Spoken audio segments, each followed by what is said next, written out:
Uncommitted data.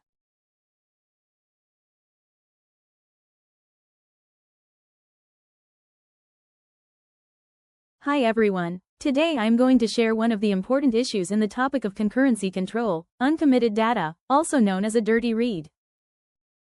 Sounds messy, right? That's because it kinda is. In a multi-user database system, lots of things are happening at once. But when one transaction reads data that another transaction hasn't finished with, that's where things can go wrong. So, what actually happened when we read uncommitted data? Let's break it down. Okay, let's start with what this actually means.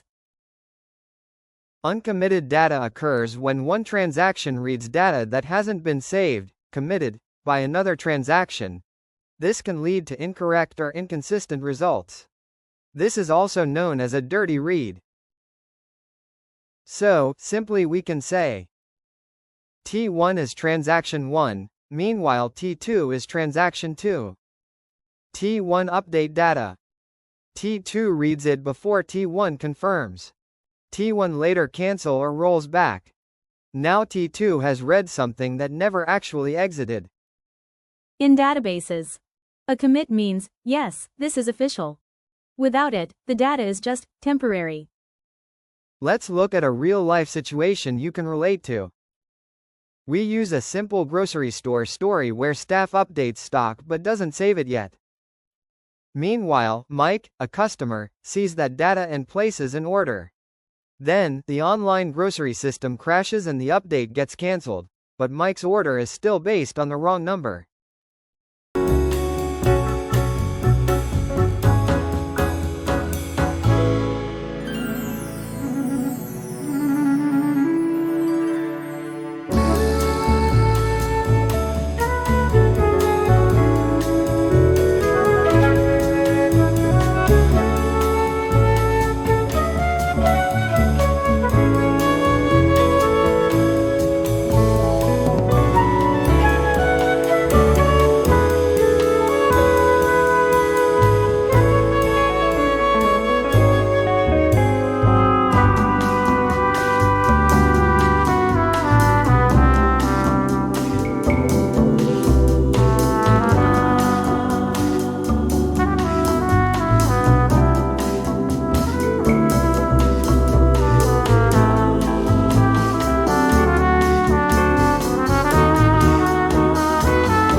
So, what kind of issues can dirty reads cause?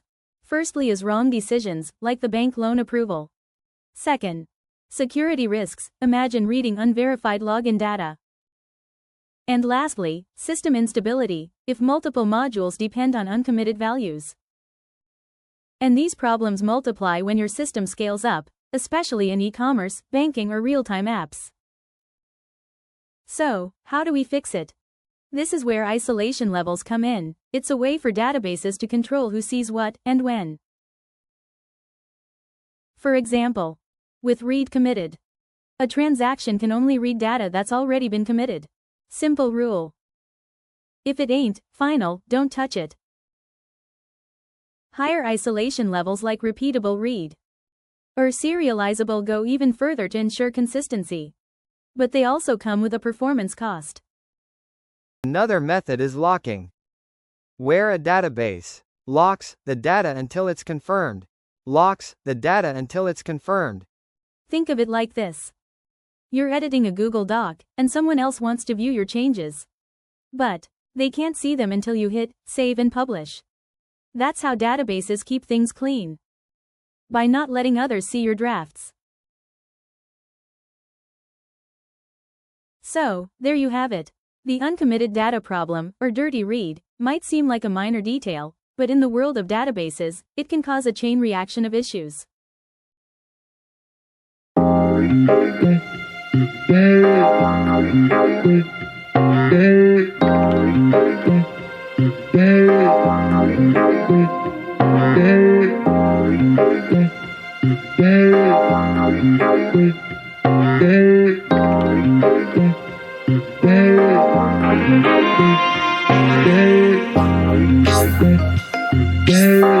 Thank you so much for paying attention watching this video. Please help us by like, share and subscribe.